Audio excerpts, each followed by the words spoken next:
It is Saturday morning, 9 a.m. in the East on September the 20th, year of our Lord, 2025. You're locked in to Doing Lines. Well, let's not do this podcast. You got the big O, Leon Oliver, sitting alongside two of the unwisest men in America as Sebastian Diabas rolls out of his convertible with smoke billowing. College game day rolls into Coral Gables. We'll talk about that game a little bit later. Miami and Florida on a busy college football slate. We got all the picks for college football and NFL for you. Gentlemen, how are you this morning? Chris, you look quite dapper. Did you shower? Did soap meet your body?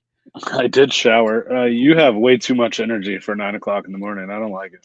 Hey, I'm double fisted for Yeah. America, baby. We got a little Starbucks here. We got a little ranch water here. We're going. We got bets firing. We're ready Called to make it. some money, baby.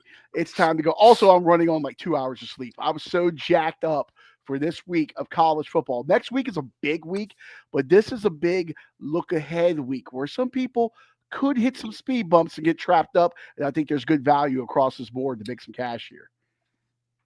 All right. Yeah. I We were saw talking the, about your ranch water this morning before you popped in. Hey, I'm a Now ranch water guy.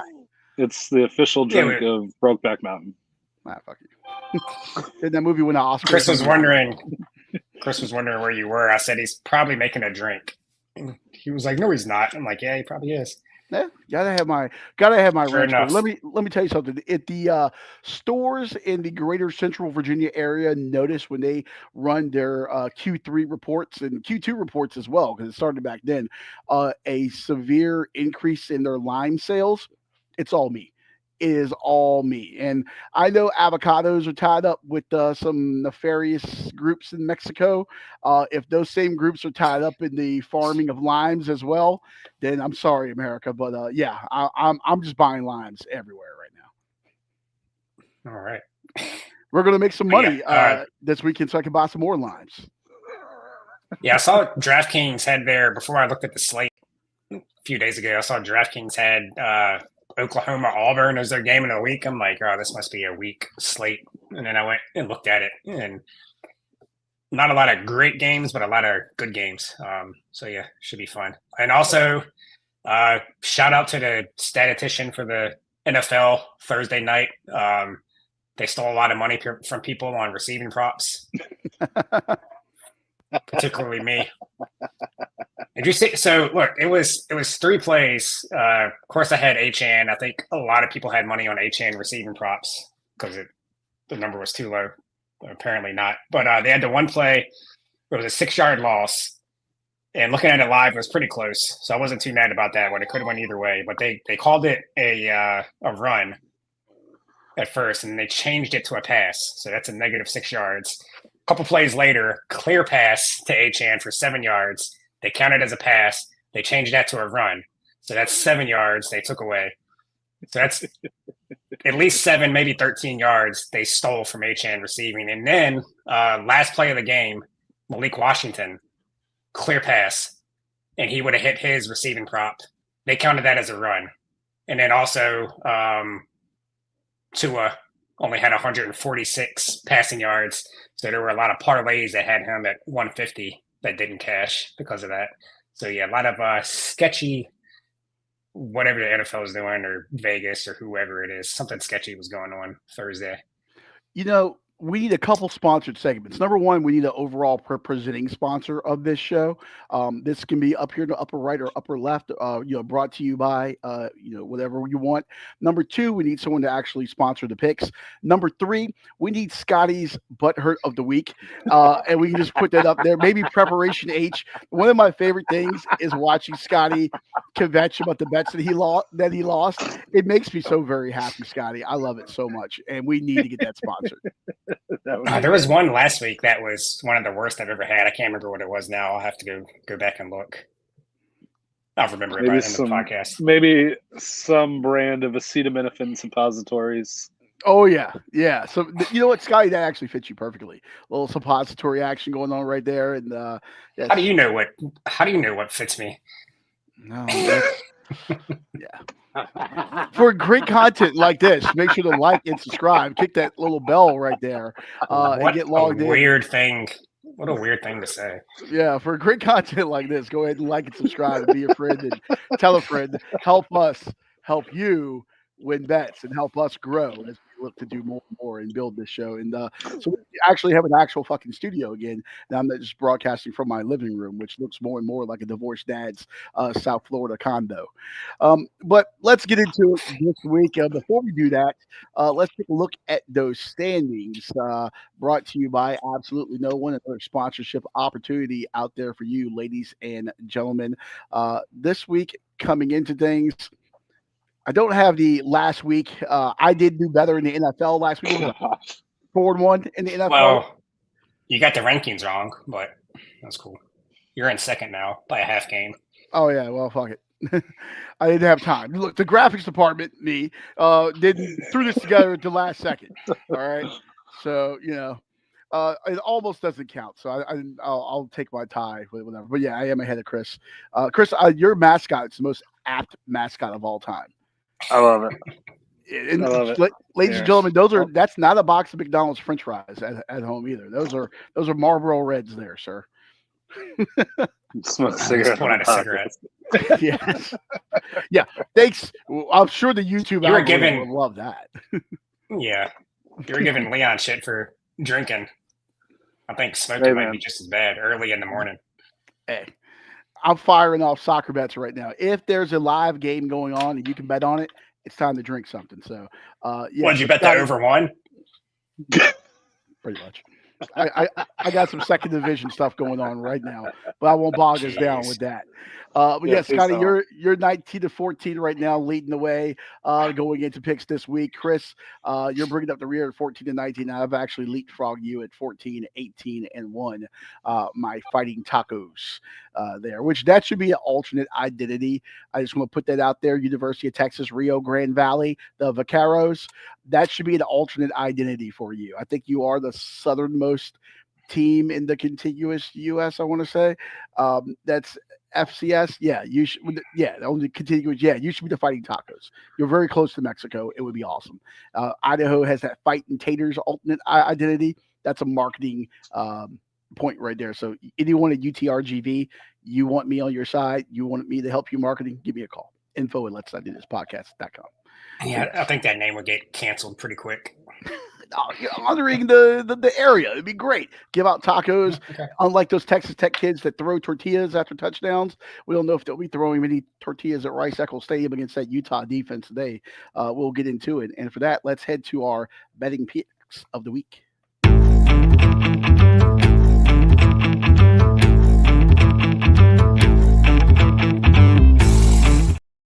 These picks brought to you by Absolutely No One. You want to sponsor that? Send an email to info@letsnotdothispodcast.com. Your logo here. Get that set up. Yeah, right down there. We can get that set up for such great content. All right. We'll just put it over Chris's face. That's an improvement.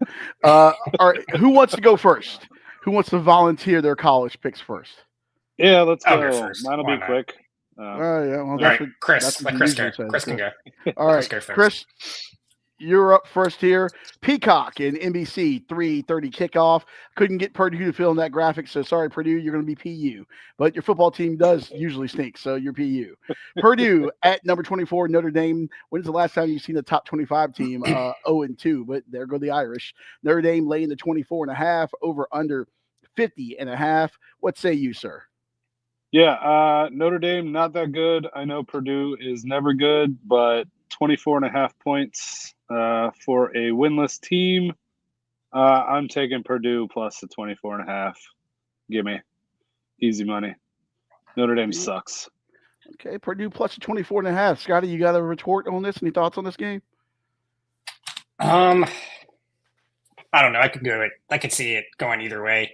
I can actually see Purdue hanging around and like giving them a scare, like outright, or I can also see Notre Dame just coming in and being too physical and winning by 40. I don't know. Who knows with Notre Dame? It shouldn't be ranked though. It's stupid. This game's kind of gross. Not a lot of people that I've seen across various shows, things that I've read, have really dived into this one because why would you? I will say the people I have seen, a lot of people have talked about the possibility of Notre Dame leaving that back door open for a backdoor cover with Purdue. I mean, they are improved. It did hit the transfer portal real hard. They look like a substandard football team, but a football team nonetheless, and instead of a glorified Division III program that they looked like at times last year. So, yeah, I think there's some good value there on that backdoor cover, possibly getting that 24.5. I actually don't hate that for you, Chris. So there's a You got 25. I was going to say, you got to slow down on the ranch water. You said backdoor way too many times there. I know what's on your mind.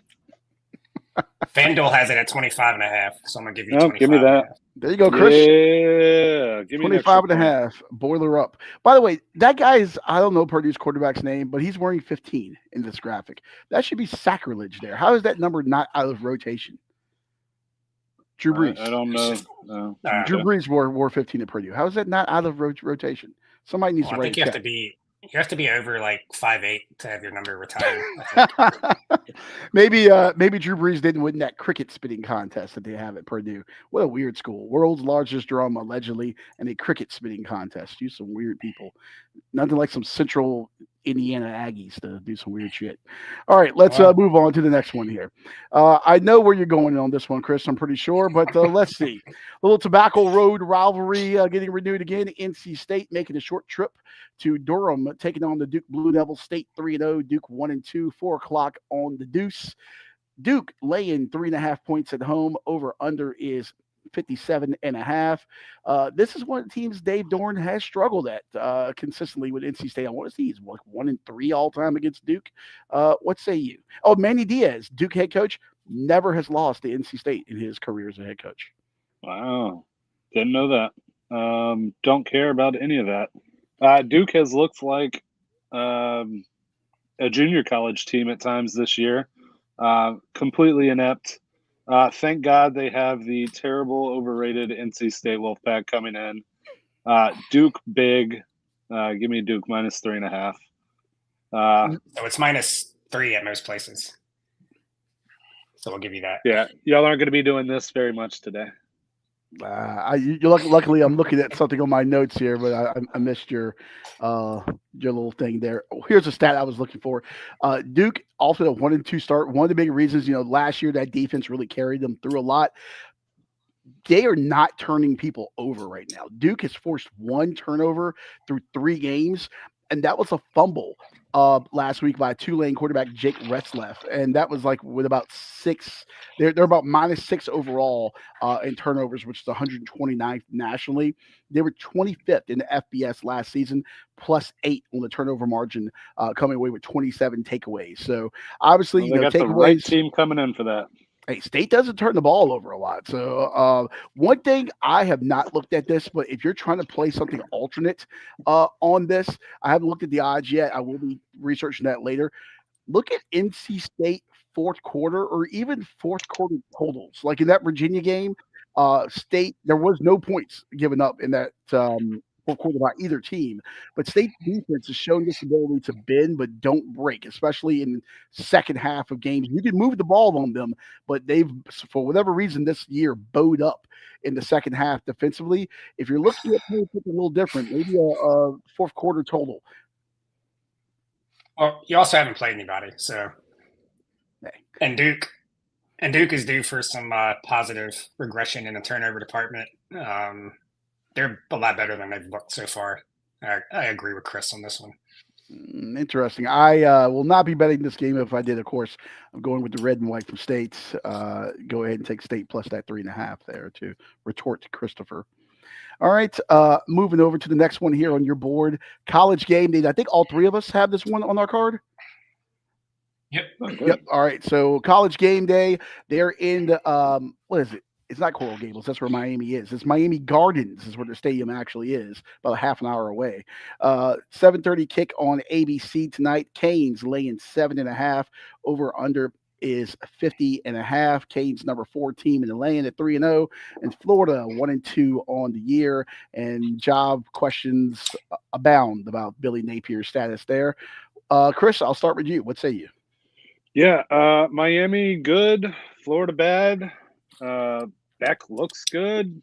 DJ Lagway looks like he should be playing for Virginia Tech. It'd be an improvement. But, yeah, Miami should win big. Miami minus 7.5. Easy. Okay. Canes take the 7.5. Minus the 7.5. Scotty. I'm just making sure the odds haven't changed in the last year. We're good.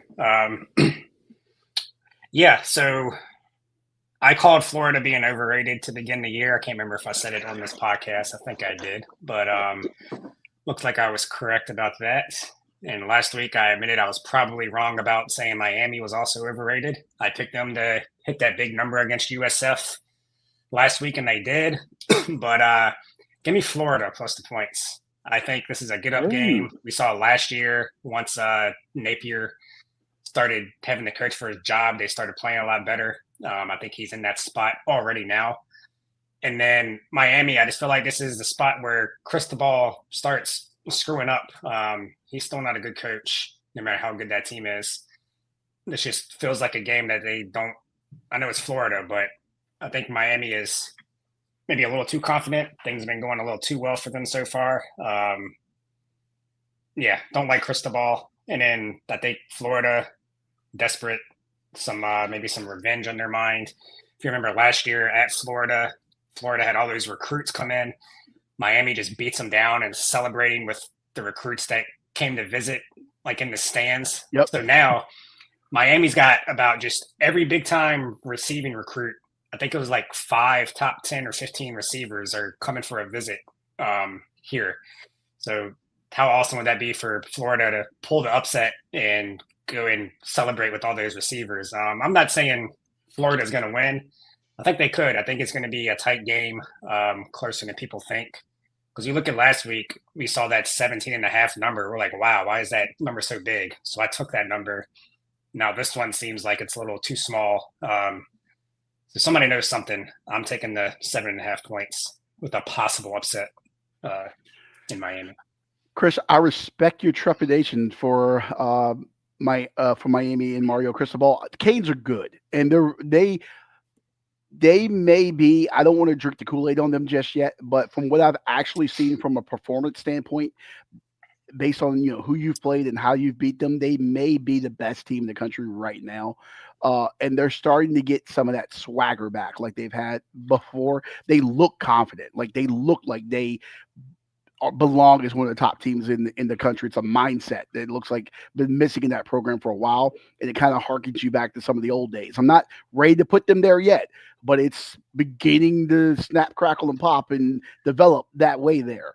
One thing I will say, though, I am pessimistic a little bit about Mario Cristobal, especially coaching in the second half of games. And I think that's where that opens up a potential backdoor cover for Florida. That's why I stayed away from the full game total on this. Where I'm actually going to go on this game is I'm going to take Miami in the first half. And I believe on FanDuel, I got it last night at -4.5. So, yeah, I'm going to go ahead at -4.5 for Miami in the first half on this game. I think early on, their talent is going to be a difference. I think they're going to want to jump on Florida early, just like they did last year. You mentioned all the recruits there. Like the receivers, I think there's like 15 or 16 of the top 20 receivers in next year's class. There's like a shit ton of top 100 and blue chip guys. I mean, this game used to be for the old Seminole War Canoe. Of course, you can't play for trophies like that anymore. So it's part of the Florida Cup, which is a triumvirate trophy between Florida, Florida State, and Miami. Always a big game. These two obviously don't play as often as Miami and Florida State or Florida and Florida State, but a big one there from a recruiting standpoint, a cultural standpoint, and just if you're going to win down there, you got to win the state and it starts winning these games on the field. I think Miami does win this game. I think they should cover this game. I just don't trust them in this spot yet with these expectations. So give me Miami -4.5 in the first half. Yeah, I think this is a game that you're going to want to watch closely and maybe jump in live after you see the first couple drives to see what's going to happen.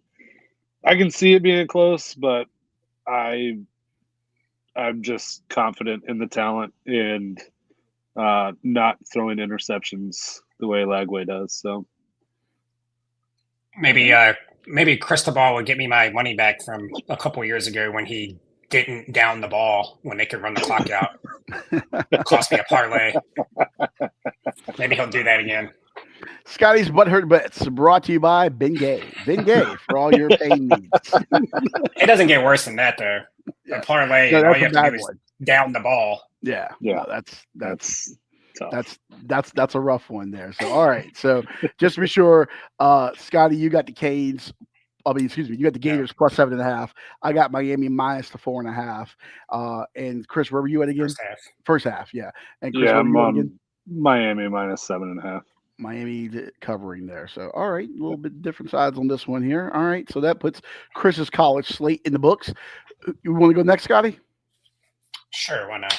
All right, let's bring up Scotty here. Big noon kickoff game. Rice Eccles Stadium, beautiful Salt Lake City, Utah. The 16th ranked Utah Utes hosting the Red Raiders of Texas Tech, whose record I forgot to put on the graphic. That's okay. They're undefeated too. Utah laying at 3.5. Over under is 57.5. What say you for the big noon kickoff tilt there? Yeah, big noon kickoff, 10 a.m. local start for in Utah, which is playing into why I am taking the under here.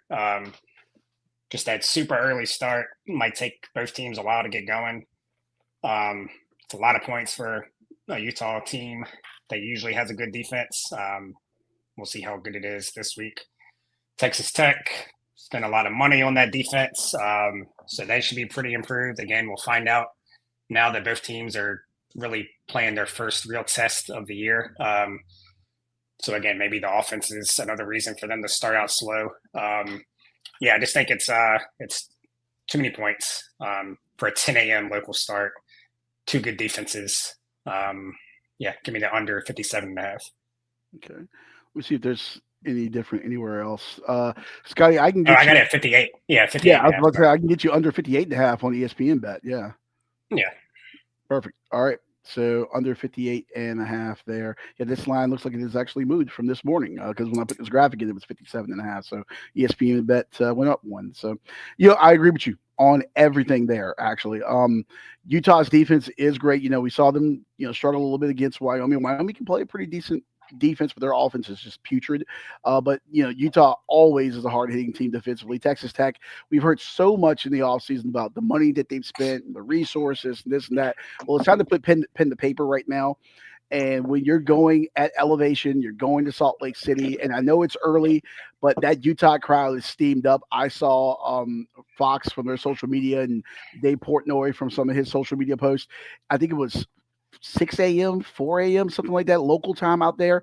Kids were already lined up for big noon kickoff. They were already ready to go. They were already fired up. And remember, ladies and gentlemen, Utah may not be the drunkest state in America, but these Utes are different than the BYU fan base. They will get after it. So I'm sure there'll be some alcohol flowing in those students there at Rice Eccles for this early kick. Big matchup here between these two, and it says a long way about the power struggle in the Big 12 right now. Who's going to kind of take this bull by the horn? So yeah, I do like the under in this game too. I think this will be one of the best games of the day. I know it's kind of a stupid statement considering the record, but yeah.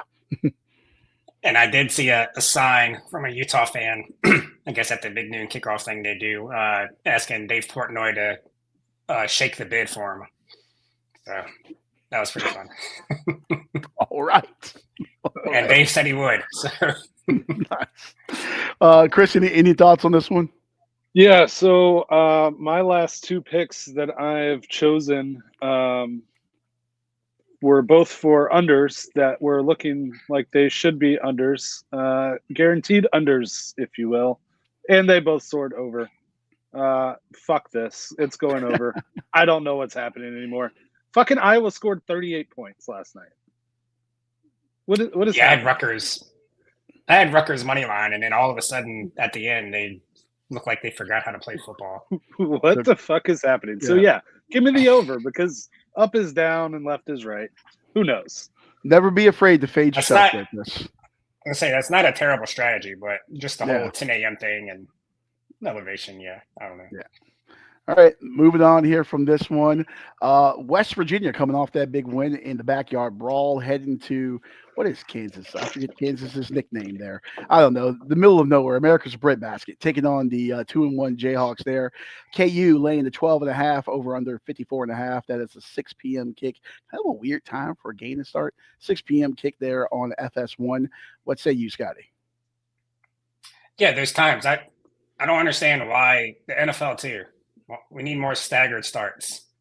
I just want to be able to watch football all day without having 90% of the games at halftime at the same time. Well, you got 8 million college games to get on the old ESPN Plus and all. There's That's true. stuff out there. I'm talking more NFL, I guess. Okay. Have games start every 15 minutes. Anyways, yeah, West Virginia. I bet on them last week, and they won outright in the backyard brawl against Pittsburgh. But they were at home, and they're really not that good. I think that was just more of a get up spot from losing to a MAC team and the rivalry game. Fans going crazy. Now they're traveling to Kansas. My Kansas Jayhawks. I'm officially rooting for Kansas to win every game since Virginia Tech is not playing football this year. But yeah, Kansas coming off a bye, giving up a lead to Missouri 2 weeks ago, a game they probably should have won. So they're probably pissed off. I think West Virginia beat Kansas last year, so maybe some revenge on their mind. West Virginia is just not that good. Like I said, Kansas coming off a bye. I think they get back to it looking like they did a couple weeks ago and winning big and covering the number. Go Jayhawks. Okay. Rock Chalk Jayhawk there for you, Scotty. Yeah, you mentioned both of these teams coming off rivalry games. You got West Virginia with the emotional win at home. Now you get to pack up and go to the middle of the country to take on KU. KU licking their wounds after losing I think it's the border war, the borderline war. I forget what they call it with Missouri. But yeah, so, emotions both ways on those teams. I think KU will be jacked up for that. They've had a week to kind of stew on things, and you're right. West Virginia ain't exactly a bunch of world beaters right now. I think Rich Rod is squeezing as much juice as he can out of the orange right now, but that fruit just ain't ripe. He's going to get his guys and get things right, but the cupboard was left pretty bare there in Morgantown, and a lot of these guys are Jacksonville State quality level players that he brought with him. So yeah, West Virginia played a little bit over their skis last week and got it done. Yeah, I think KU has no trouble with West Virginia in this one. What do you think, Scott? Chris? Since y'all are both going Kansas, I will fade you and take West Virginia in the points. Yeah, I don't like Leon agreeing with my college picks. Hey, I'm getting hot now. So, I'm climbing back up those rankings. Slow start for me, but I'm climbing up. All right, and then Scotty, you already had your Miami and Florida pick, so we can go ahead and skip that one there. All right, moving over to myself, and I need to get off my NFL picks because we're not there yet. Let's go ahead and pull up the battle for the Iron Skillet. Noon on ESPN2. These two teams do not like each other. This is one of the most hateful rivalries, and I don't think a lot of people know about the level of hate between these two. SMU making a short trip over to Fort Worth to take on TCU. Frogs 2-0 on the year, and they're laying the 6.5 at home, over under 63.5 there. The battle for the Iron Skillet. There's a couple of different origin stories of where this name came from. I like the I think it was the TCU version. Apparently, there was an SMU student frying up frog legs the game way back in the day, as legend says. And this TCU student took exception to this and said, "Hey, if you're going to eat frog legs, you need to beat us." And so after that, they decided to play for a Iron Skillet each year after that. I'm not sure how true that story is, but I like the way it sounds. So yeah, one of the most kind of weird rivalry trophies there in college football. But getting to the actual matter at hand, this is the final game scheduled in this rivalry going back to 1915. Unfortunately, with conference realignment, these two do not have each other in their future plans anytime soon. Frogs opened up the season with a 48-14 romp over Carolina in Chapel Hill. They put up 542 yards total offense on that defense for Carolina. They beat Abilene Christian 42-21 last week, put up 489 yards of total offense in that game, but they took their foot off the gas in the fourth quarter. Then you got SMU on the other side. They gave up 48 points and 601 yards of total offense in a double OT loss at home to Baylor. They blew a 38-24 lead in that game with 6 minutes left. And then they gave up 328 yards to FBS newcomer Missouri State. This is a Bears team that only averages 274 yards a game there. So 7 of the last 10 games in this rivalry have gone over. I think a lot of people are going to the over, expecting a shootout. But for me here, I don't think TCU has any trouble with them. Kevin Jennings will turn the ball over. SMU quarterback. I think TCU is one of the teams that's going to make some noise in the Big 12. I think this is a team that could win the Big 12 this year. Give me the Frogs minus the 6.5, and I actually have a couple of parlays where I've pushed this as high as 9.5. I think they win this comfortably, but yeah, give me TCU minus the 6.5. Yeah, I guess give me the over. I was just looking. There was 108 points scored in this game last year. Damn. So give me the over. Yeah, I mean, there's just so many points, though. 63.5, and I know it's trending that way. It looks that way. I don't know. A lot of times it tells me if everything's going one way, to go the other way, and I just stayed away from it. But yeah, I don't know, Chris. What do you think? I'm fading you. Go SMU.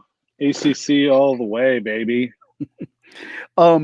TCU gave up 21 points to. I'm assuming ACU is Alcorn. No, Abilene Christian. Yeah. Yeah, FCS. Yeah, SMU is putting up at least 30. Like I said, they played the scrubs. They took their foot off the gas in that game. A lot of those points came late there for Abilene Christian, so I wouldn't take a ton of stock in that. But rivalry games, you never know. SMU, their whole thing is pony up. Is their whole thing that they say. Apparently, the administration wants to change that slogan to kick them stangs or something like that. It's the stupidest fucking thing I've ever heard in my life. Like pony up is great, and they got that little pony Peruna that they run around the field. Yeah. What do they talk to the Cracker Barrel guy to get their ideas? Yeah, that's so stupid. Yeah, with the money flowing through that school, they could probably buy a Cracker Barrel at every restaurant they wanted to. So I guess they can just do whatever they want with that oil money out there. But yeah, give me TCU minus the 6.5 there in the battle for the Iron Skillet. Next up on my card here, we got a little showdown out west, 5 p.m. on the Mountain West Network. That's an actual game. That's actual network, ladies and gentlemen. You got the Idaho Vandals, 2-1 on the year, number 8 team in the football championship subdivision, going to San Jose, taking on Ken Niumatalolo and his San Jose State Spartans. Spartans are 0-2 on the year. Spartans laying 14 points. Over under is 50.5 right now.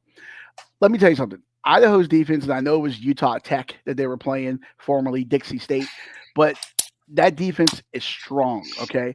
Utah Tech did not enter the red zone in that game. They had 2 field goals.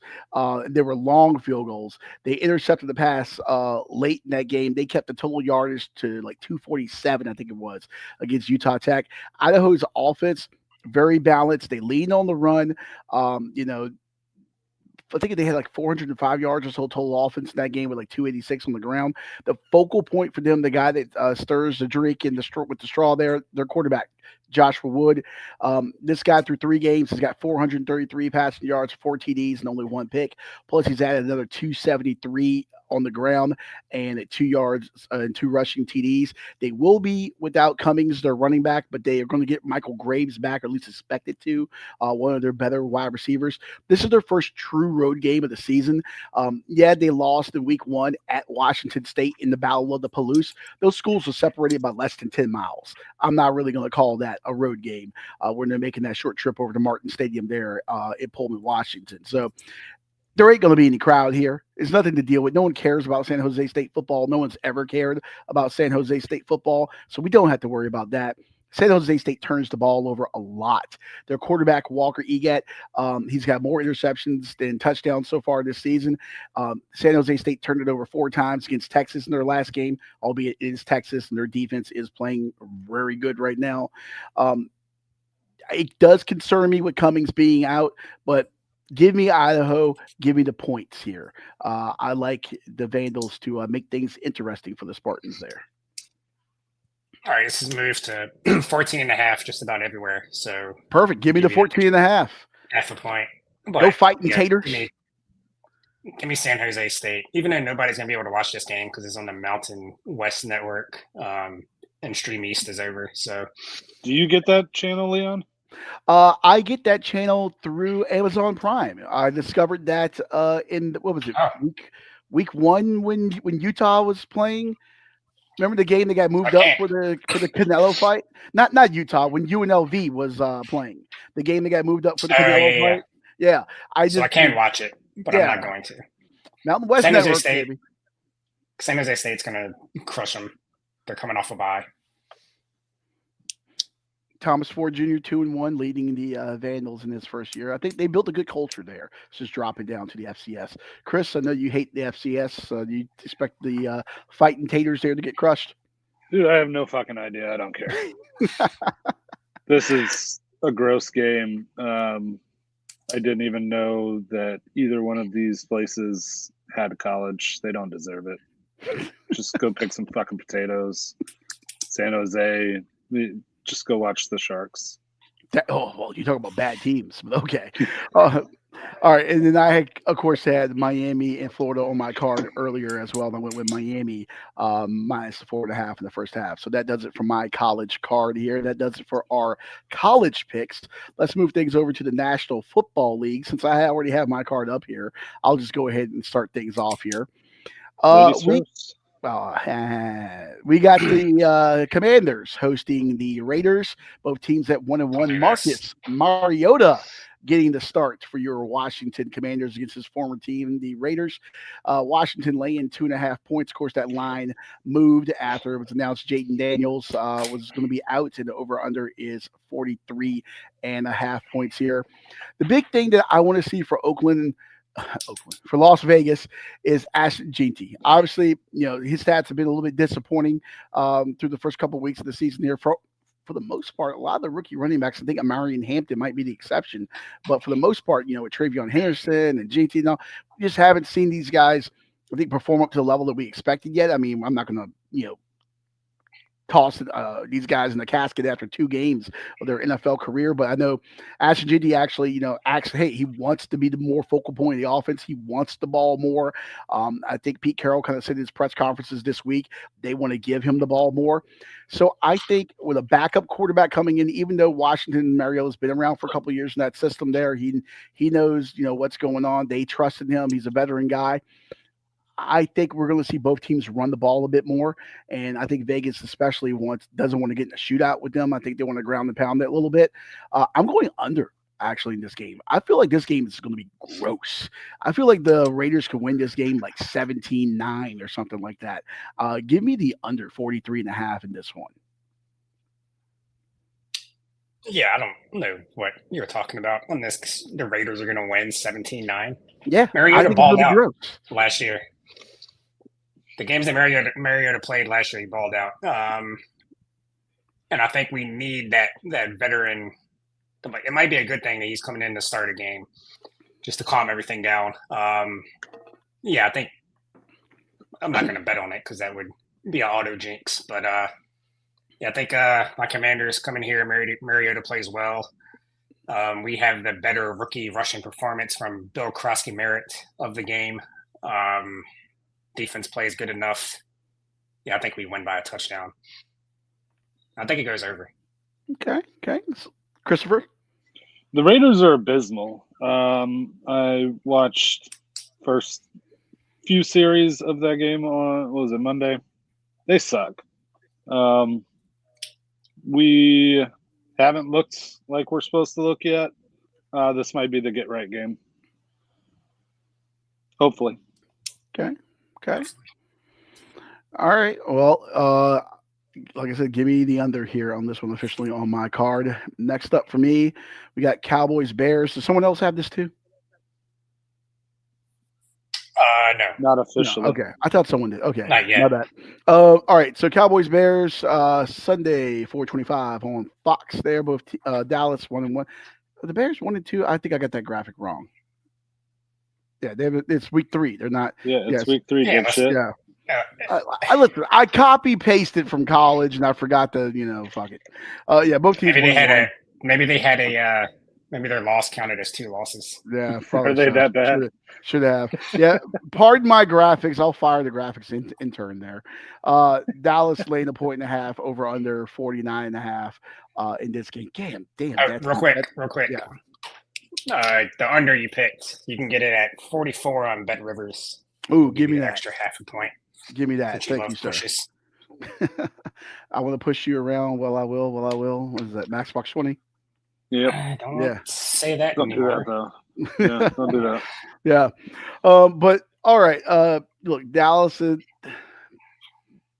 Bears offense has been very inconsistent. Dallas, I think it's like 6-1 against the spread in their last 7 against the NFC North. So those numbers trend well for whatever they mean. The big thing here is Dallas can put up points. They can put up points in batches.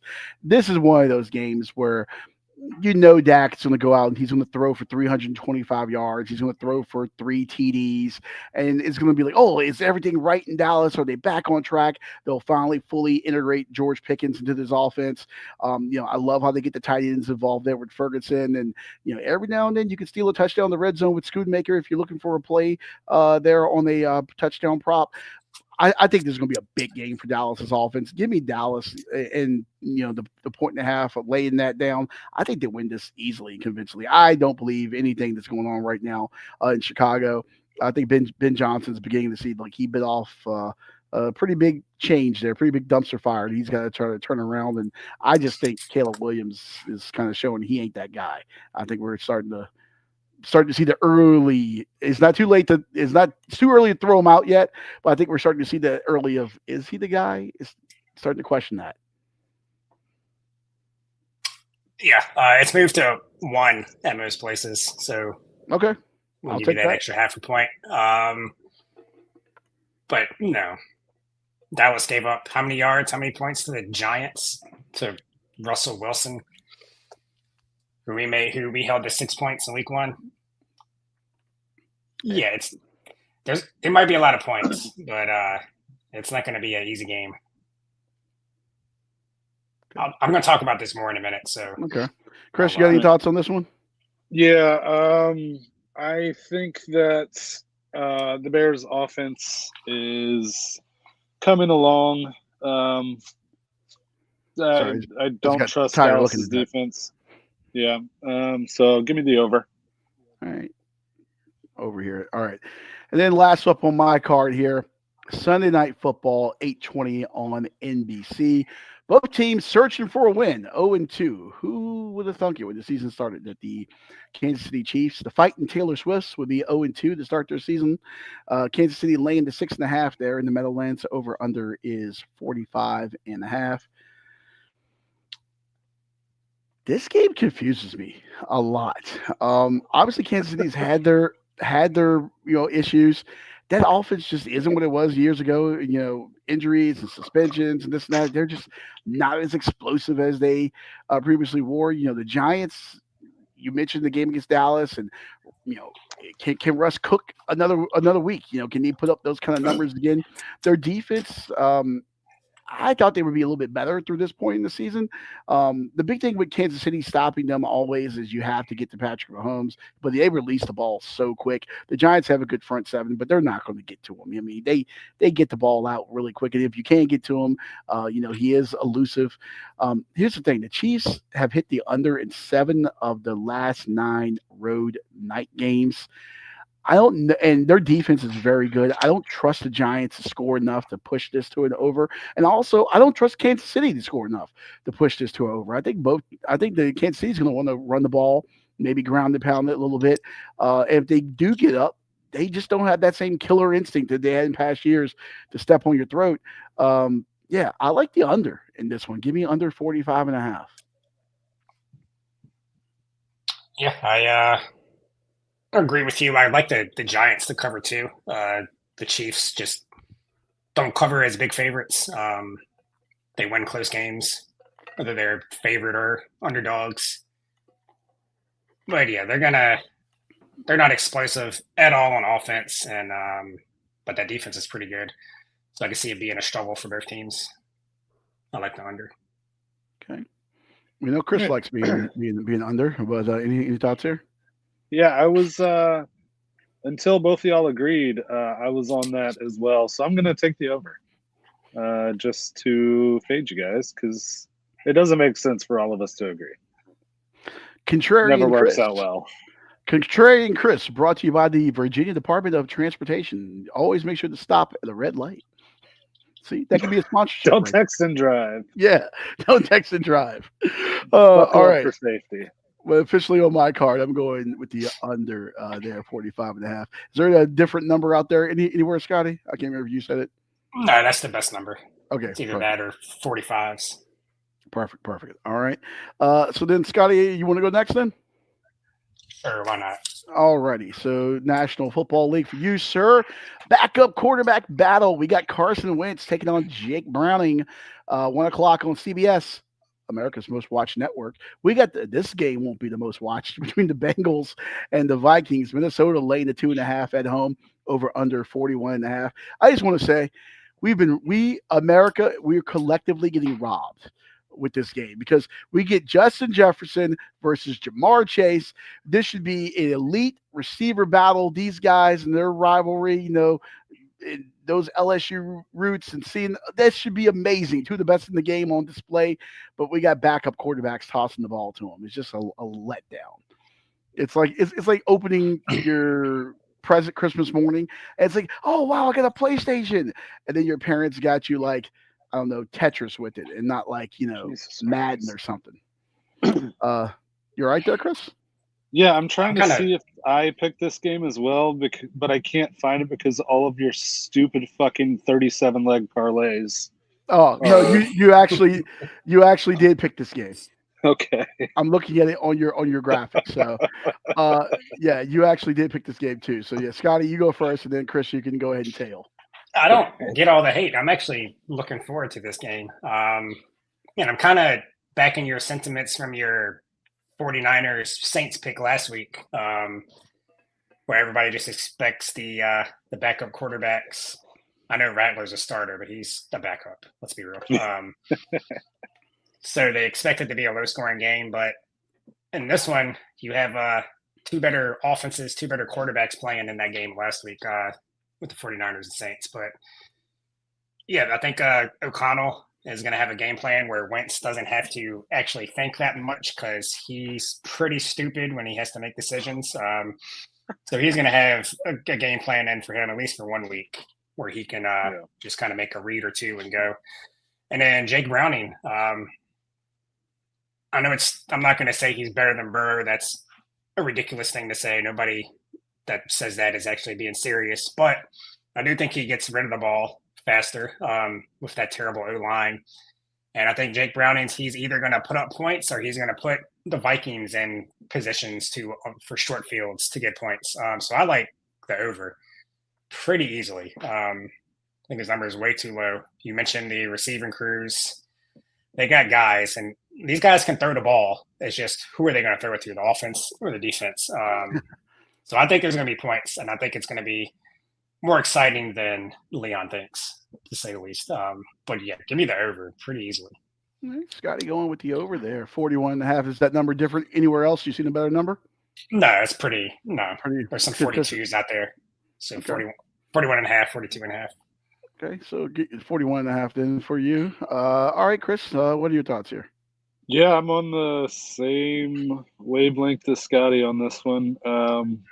The Vegas is setting this way too low.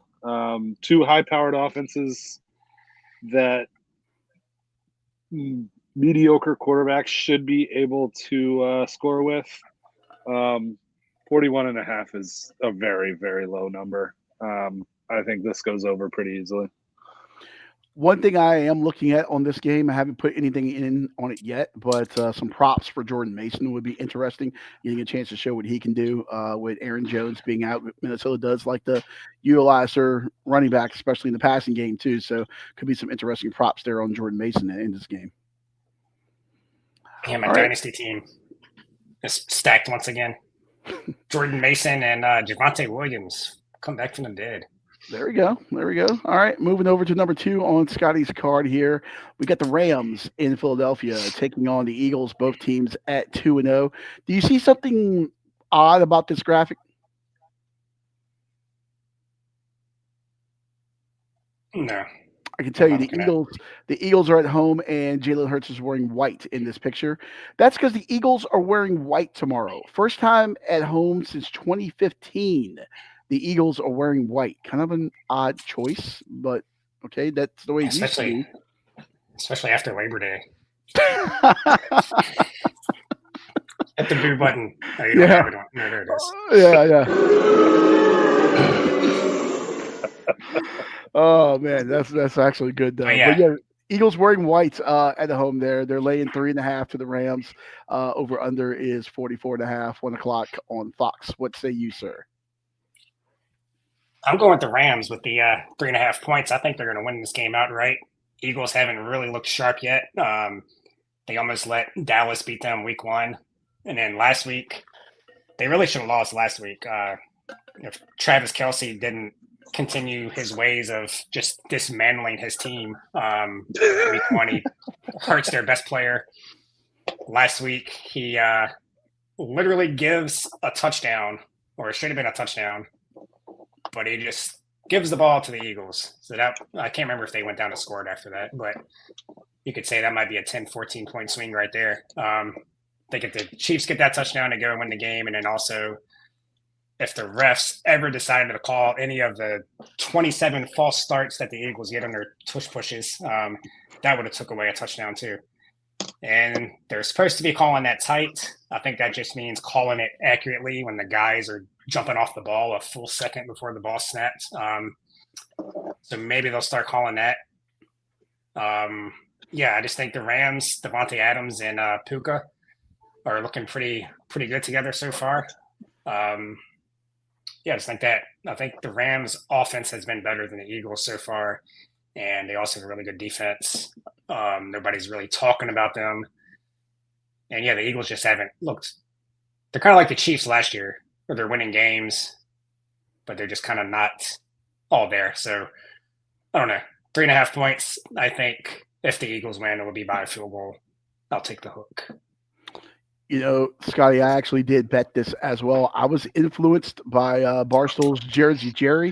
I was watching the Barstool Sports Advisors, whatever, and he was saying, Jalen Hurts hasn't looked that great. I'm not inviting that hate from Philadelphia people, so I won't go as in depth as he did. But the Eagles, I kind of feel like they're living on reputation in our minds so much at this point. I think you go into a lot of games just thinking, Philadelphia's going to win. They're Super Bowl champions. It's a great team, but they're not the same team as last year, and especially defensively, they've lost a lot of guys there as well. So, I think this is the kind of game that the Rams, if you're looking at a money line upset there, I mean, the Rams could be a good pick there, but I think, as you said, if Philadelphia does win, it's going to be late, like a late Jake Elliott field goal, 1 or 2 point game. I like LA plus the points, and I actually did bet that.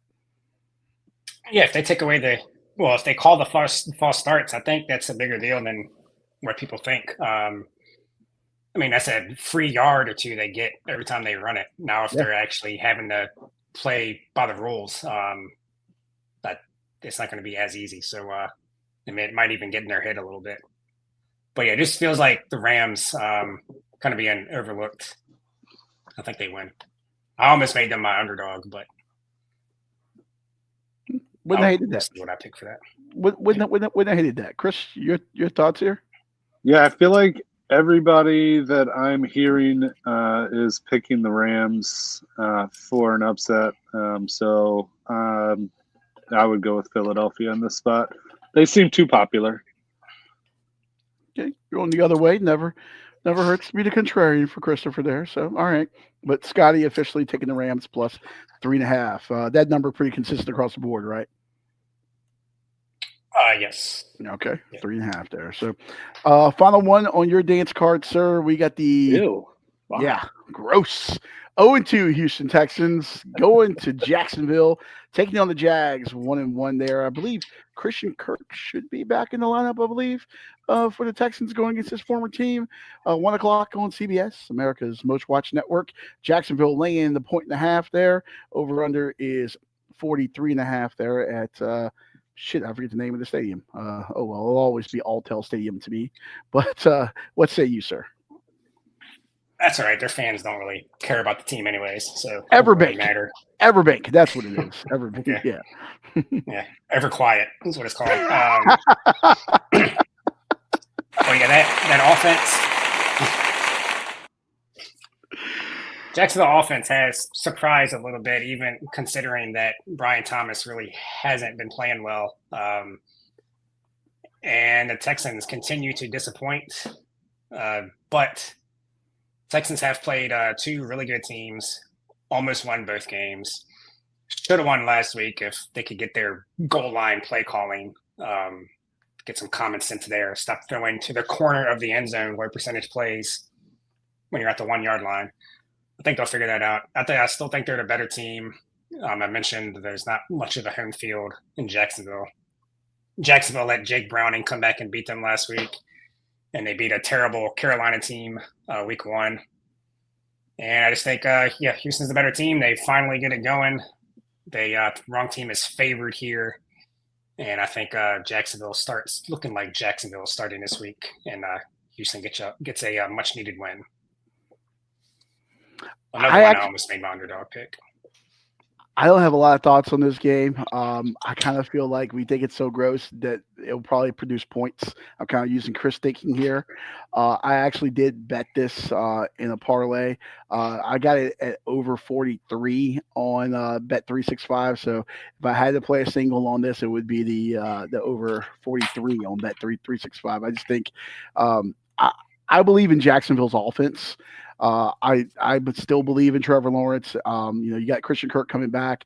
Depending on if he's 100%, I think he'll be more apt to try to put up a big game against his former team. And I know there's some questions right now about C.J. Stroud. Seems like to be some regression there. I think this could be an opportunity to kind of silence some of those critics. I kind of think this could be a good little offensive shootout. Could be a sneaky good game.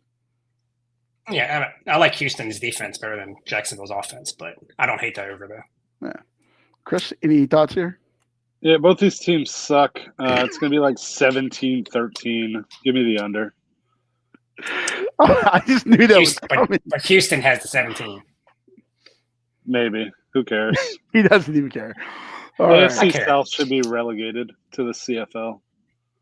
Hey, my Toronto Argonauts took a tough loss against those Montreal. USF. What's the league? What's the spring league called? UFL. UFL. Yeah. Yeah. Put them in UFL. Okay, there you go. So, all right, that fulfills your dance card there. You're going with what again on this one? Texans plus 1.5. Texans plus 1.5. All right. And last couple NFL games here, Chris, on your card. We already did the shared game there between between the Vikings and the Bengals. Next up on your card, we got the Packers and the Browns. Green Bay 2-0 heading to Cleveland, the soon-to-be dome having Cleveland Browns. It's going to be weird. Cleveland 0-2 Sunday 1 o'clock on Fox. Green Bay laying the what? So that picture from Flacco, he's like, oh yeah, he looks like he's like, please. Yeah, literally, Flacco's face is like, please God, don't let me get Micah Parsons' helmet in my rib cage. Please, Njoku, get open, someone. Yeah, Green Bay laying the 7.5 over under 41.5. What say you, Chris? I think Cleveland is much better than being a 7.5 point underdog at home. Green Bay is very good, but Cleveland's defense is very good as well. Give me Cleveland at home plus 7.5. So unless you can give me a better number. I gotta check. I'm looking now. I just can't. I see 8. Let's see. I see 8.5. Yeah, 8.5 on DraftKings actually. Hell yeah. Okay, give me that's that actually shit. Not a bad play. Yeah, you couldn't talk me really into 7.5. I don't know why. Maybe it's the illusion of value, but that one extra point I think would make a big difference to me. I would be more inclined to take Cleveland plus the 8.5 there. I guess I kind of agree. Chris, like the Browns are the hill that you want to die on for some reason. I don't know what's going on with that. You keep picking them. It didn't work last week. Did you pick them week 1? You did. You picked them every week. But they're 1-1 so far against the spread. So I don't know. Yeah. About to be 2-1. Let's go. The spot says bet Cleveland, but the rosters say bet Green Bay. So I don't know. I might look at a prop or something. There's no way Green Bay on a neutral field is 12 points better. It's just not. It's not. a reality? I think it is, but Chris, SAT math for you here. It's like if what equals what or what is to what. Chris is General Custer. The Browns are the Battle of Little Bighorn. He is so confident he is going to go down with the ship. He's going to die here. And much like Custer, he's going to be left lifeless and scalped on the battlefield when this is all done. He is just riding with Cleveland every single week. It didn't work out well for Custer at Little Bighorn. It ain't going to work out well for Chris with the Browns. It's not like they're the Tennessee Titans, man. They have talent. They're good defense. I think Tennessee. Their offense I like the isn't pick. awful. I like the spot. Yeah, I like the spot. Green Bay is looking like definitely NFC favorites right now. I think the odds, they're probably the favorite. You got the lowly Browns at Cleveland. They do have a tough defense, a decent defense. I'll say that, the Browns. So it could be a low-scoring game, which favors the big Cleveland number. fans are rabid, man. It's gonna be. They have a home field advantage. they do. No, the dog. I like the pick. Yeah. I like the pick, but it's just Cleveland. Yuck. I don't know. What concerns me, I mean, obviously we saw he had 2 touchdowns last week, if I remember that correctly, against Washington. Tucker Kraft. I know he got injured this week in practice. I think it was like a knee thing. I think I saw his status is questionable. I haven't seen that much of an update on it. I think he's supposed to play tomorrow. We'll see how limited he is. But one thing about Green Bay, they can spread it around so much. I mean, Matthew Golden eventually has to emerge. I know I dropped him in our fantasy league, and I'll probably regret that.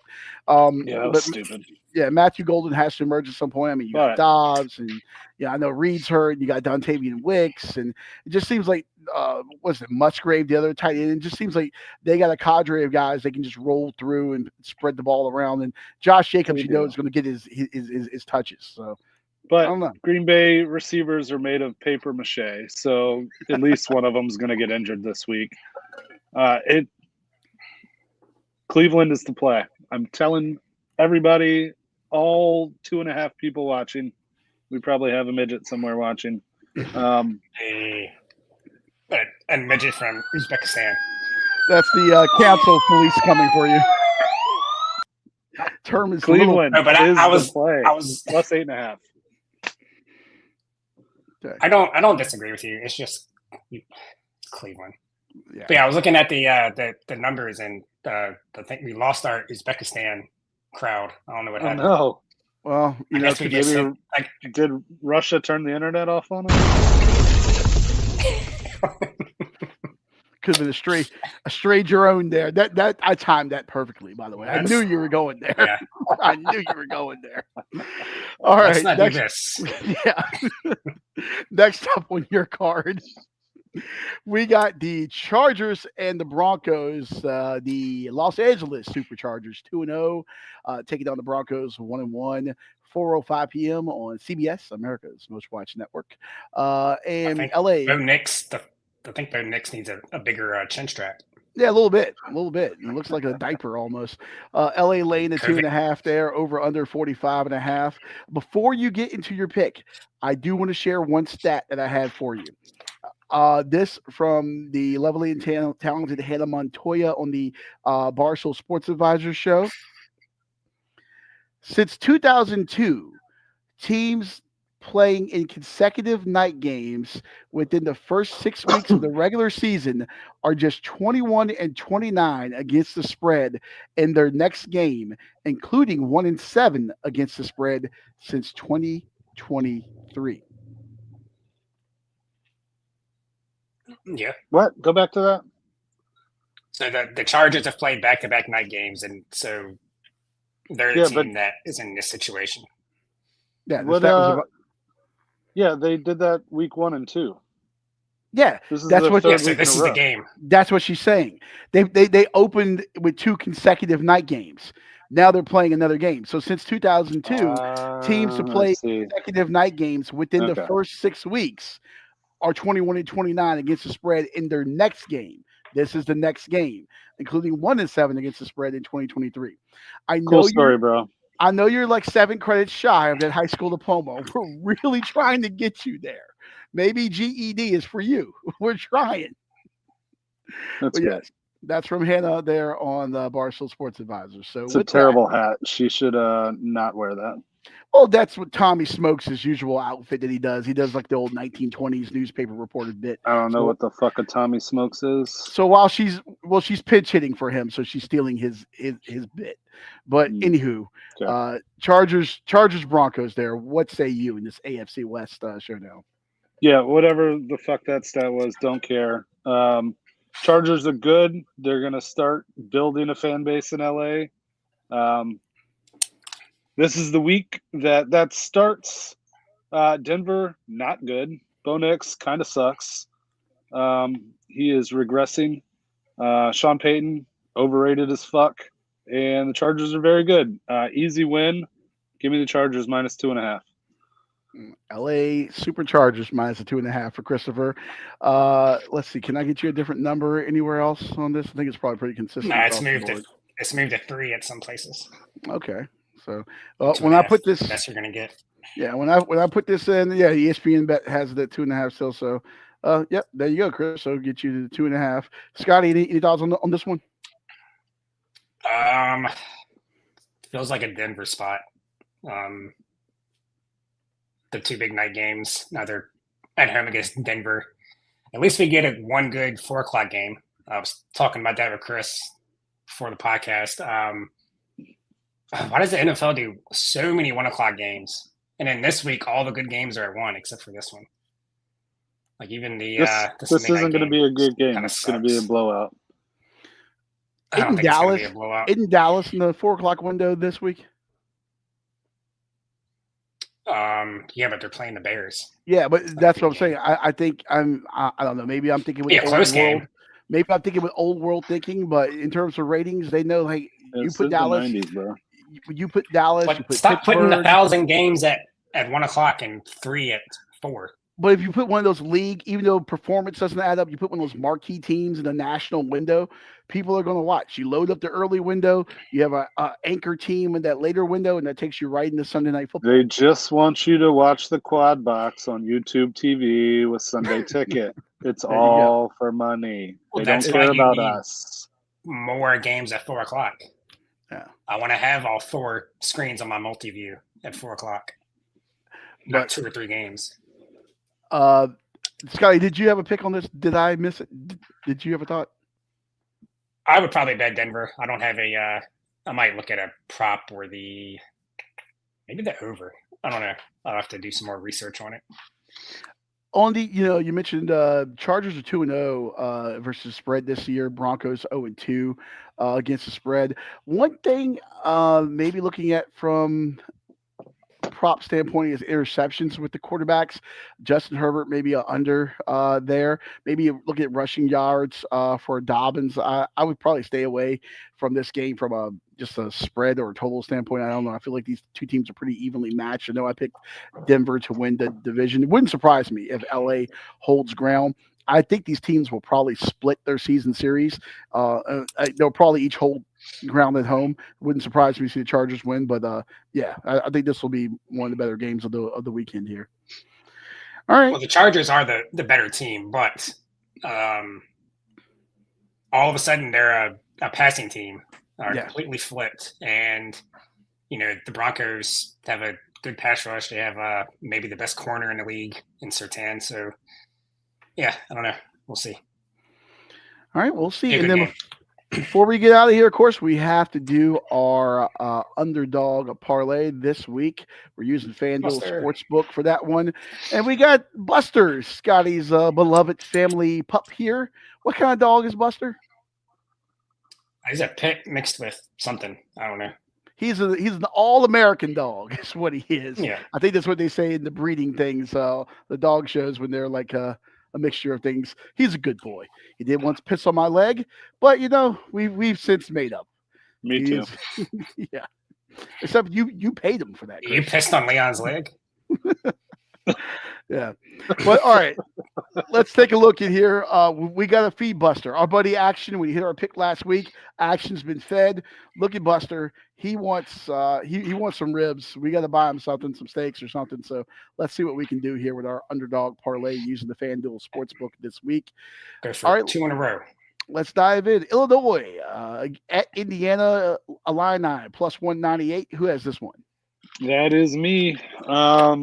Illinois looks good.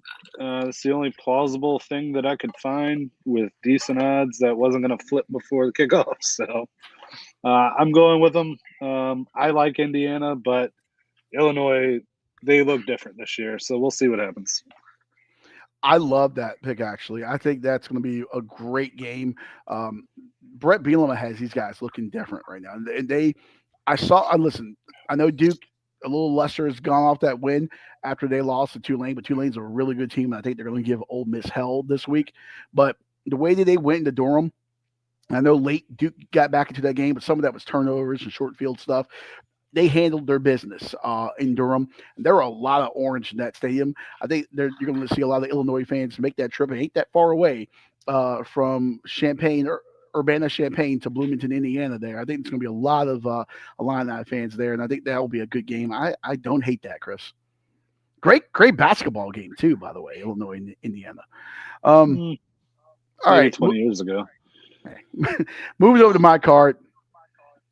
I'm taking the Idaho. Double dipped. The Vandals, baby. I am double dipping the chip. All right. I went back and forth on this. Maybe next week we'll hit. Early on.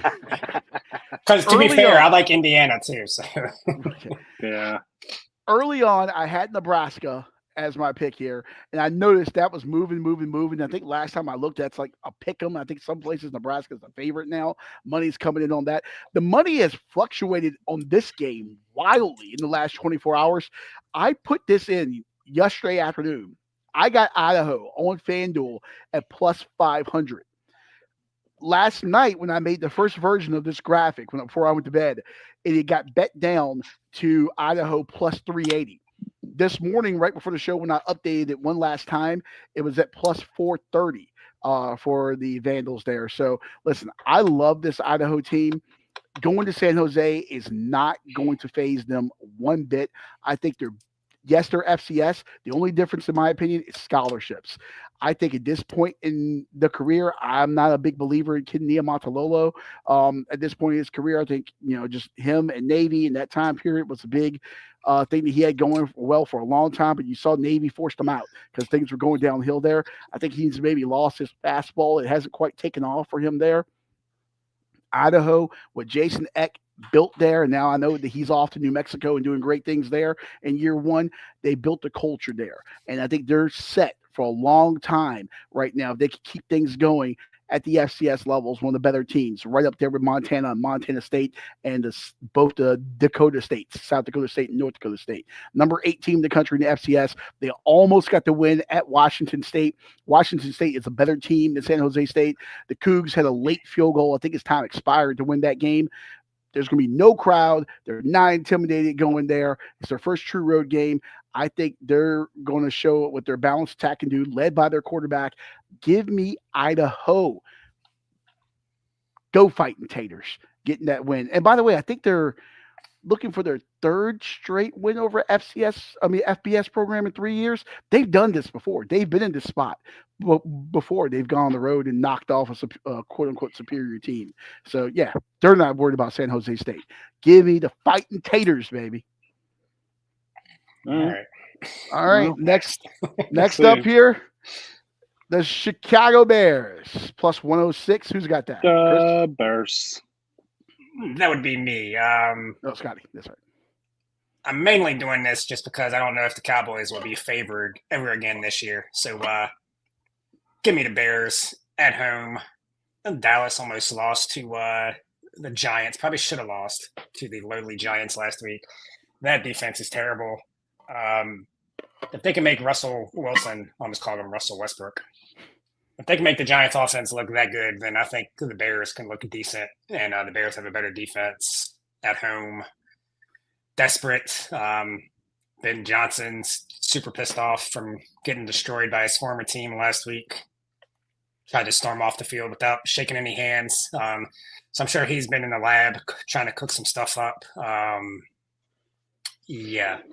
Give me the Bears. They're going to beat Dallas. So the Bears plus 106 for Scotty. You put these together. Those odds are 31.53 there on the DraftKings Sportsbook. Scotty, you put a crisp $10 bill on that. What are you seeing? $10, you win $315.30 plus your $10 back. Sounds pretty good there. That's more money than Chris has had in the last 25 years. Correct. I just put mine in and got similar odds on another sports book, so we're good to go.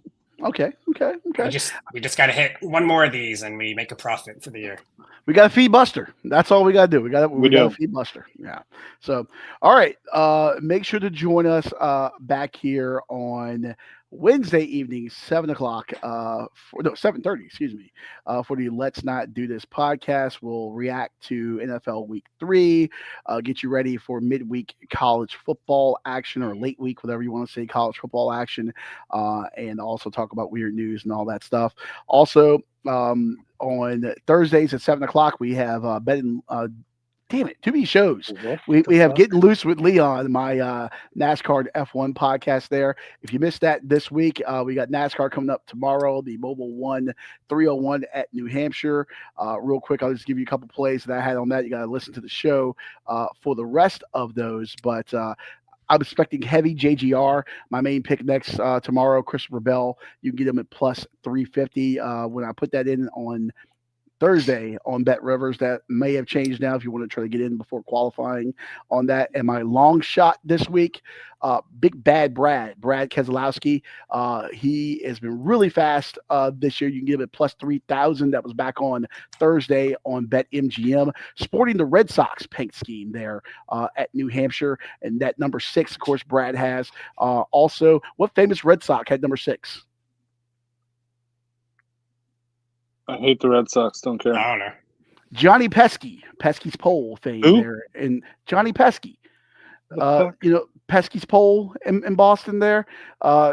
His thing. So yeah, he's rocking the number 6. He's got the Red Sox paint scheme. Never hurts to try to get on the side of Red Sox Nation there up in New England. So yeah, Big Bad Brad is my play there. Then F1 tomorrow morning. The Red Sox are on a free fall right now, so I don't know if this is the best time to be putting them on your car. Yeah. And also F1 tomorrow morning, the Azerbaijan Grand Prix, 7:00 on the mothership there.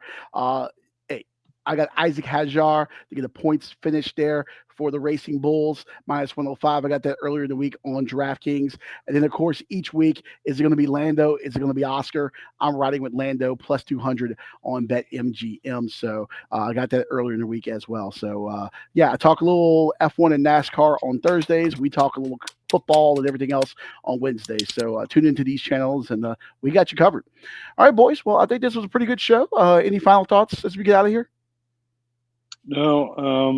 Make sure you don't drink too many ranch waters and fall asleep before you get to watch your Wolfpack lose today. It's going to be great. I'm off to get some tacos at a farmer's market, a little breakfast brunch date with the wife there. She's looking on like, hey, stop talking, fat man, and get off the show.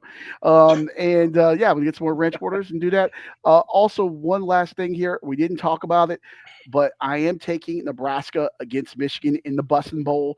Nebraska, I think, has lost like their last 27 games against a ranked team, if I remember that stat correctly. Ends here today. I think they got something for Bryce Underwood. I think Big Red Nation's going to come out full throat. They're going to be ready for Michigan. The Bussin' Bowl is great. It's a great trophy. I like the Huskers there. So I didn't put that on my card. I almost did, but Michigan's going to win. Yeah. Also, why is BYU playing at East Carolina? That makes no sense whatsoever. They don't want that smoke. They are not ready for the zoo that is Greenville, North Carolina. Now, albeit it is Parents' Weekend, maybe it is tamped down a little bit from its normal levels of the debauchery, but they're not ready for the amount of drunkenness and loudness and just unruliness and also boobs that they're going to see when they head to Dowdy Ficklin. I don't hate East Carolina points there either. So they probably tried to schedule NC State, but NC State was scared. No, we're not scared. We got to get some Carolina team in here. We're not scared of Mormons. Well, you know what? Go ahead. It's time to go. You probably should be.